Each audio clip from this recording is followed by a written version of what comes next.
भूत को बनाया बंदी। Story in Hindi. एक समय की बात है। एक पंडित अपनी पत्नी को लेने के लिए ससुराल जा रहा था। तभी उसे रास्ते में एक व्यक्ति मिला। उसने पंडित से पूछा, महाराज कितनी दूर तक जा रहे हैं? पंडित ने कहा कि मैं अपनी पत्नी को ससुराल से लाने जा रहा हूँ। हैरानी से उस व्यक्ति ने पंडित से कहा कि आप पितृपक्ष में पत्नी को लेने के लिए जा रहे हैं। क्या आप जानते नहीं हैं कि इस महीने में किसी तरह का शुभ कार्य नहीं किया जाता? पंडित ने तपाक से कहा, अरे मैं ब्राह्मण हूँ, मुझ पर ये सारे नियम लागू बिल्कुल भी नहीं होते। उस व्यक्ति को पंडित के मुंह से ऐसी बातें सुनकर बड़ा अजीब लगा, लेकिन वो कर भी क्या सकता था। वो चुपचाप वहां से निकल गया। पंडित भी अपने रास्ते की ओर चलते चले गए और कुछ देर बाद ससुराल पहुंचे। वहां पहुंचते ही उनका खूब आदर सत्कार हुआ, लेकिन लड़की वालों ने भी पितृपक्ष में बेटी को घर से ससुराल भेजने से मना कर दिया।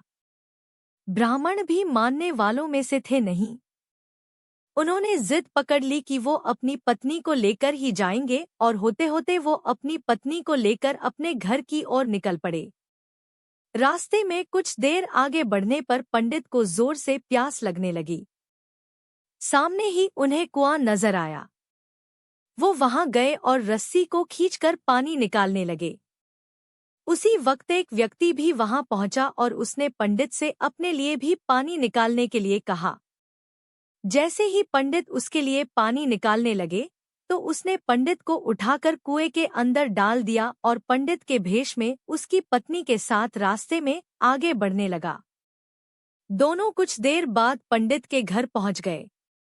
वो व्यक्ति पंडित का ही रूप बनाकर उस महिला के साथ रहने लगा।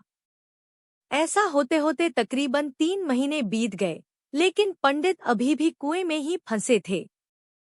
कुछ दिनों बाद उसी कुएं के पास से एक व्यक्ति अपनी बैल लेकर गुजर रहा था। बैलों के गले की घंटी की आवाज कुएं के अंदर फंसे पंडित के कानों पर पड़ी।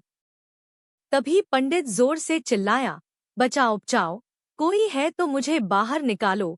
बैल लेकर जा रहे आदमी को लगा कि कुएं से कोई भूत बोल रहा है।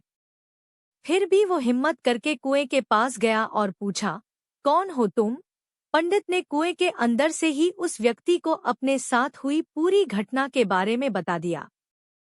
सब कुछ सुनकर उस इंसान का दिल भर आया और पंडित को कुएं से बाहर निकाल लिया। कुएं से निकलते ही पंडित फटाफट अपनी पत्नी से मिलने के लिए गांव पहुंच गया। वहां जाते ही उसे पता चला कि उसी के भेष का एक इंसान गांव में रह रहा है। पंडित ने अपने पिता को बताया कि मैं आपका असली बेटा हूँ। इसने मुझे कुएं में धक्का मार दिया था और मेरा रूप लेकर यहाँ आ गया है। यही बात पंडित पूरे गांव वालों को बोलने लगा, लेकिन किसी ने उसकी बात पर भरोसा नहीं किया। बात इतनी बढ़ी कि राजा के पास तक पहुंच गई। राजा ने पूरा मामला सुनने के बाद एक बड़ा सा चबूतरा बनवाकर पूरे राज्य के लोगों को बुलाया। साथ ही एक लोटा भी वहां रख दिया। जब सभी लोग वहां पहुंच गए तो राजा ने दोनों से पूछा, तुम में से असली पंडित कौन है? जवाब में दोनों ने कहा, मैं असली हूँ, मैं असली हूँ। इस बात को सुनते ही राजा ने कहा कि जो भी जल्दी से इस लोटे में घुसकर बाहर निकलेगा, उसी को मैं असली पंडित घोषित कर दूंगा। इतना सुनने पर झट से एक पंडित लोटे के अंदर घुस गया। इतने में राजा ने लोटे का ढक्कन तेजी से बंद कर दिया। लोटे के अंदर बंद होते ही वो चिल्लाने लगा कि राजा मुझे माफ कर दो, मैं आगे से ऐसा कुछ नहीं करूंगा। इतना सब देखकर लोग समझ गए कि असली पंडित कौन है। सबको पता चल गया कि वो भूत था जो लोटे में घुस गया था। वह भूत पंडित को सबक सिखाने के लिए उसका रूप बनाकर उसी के घर में रह रहा था, क्योंकि वो पितृपक्ष में शुभ कार्य कर रहा था। कहानी से सीख, बड़े बुजुर्गों द्वारा कही गई बातों के पीछे कोई न कोई वजह छिपी होती है, इसलिए शुभ कार्यों को पितृपक्ष में नहीं किया जाना चाहिए।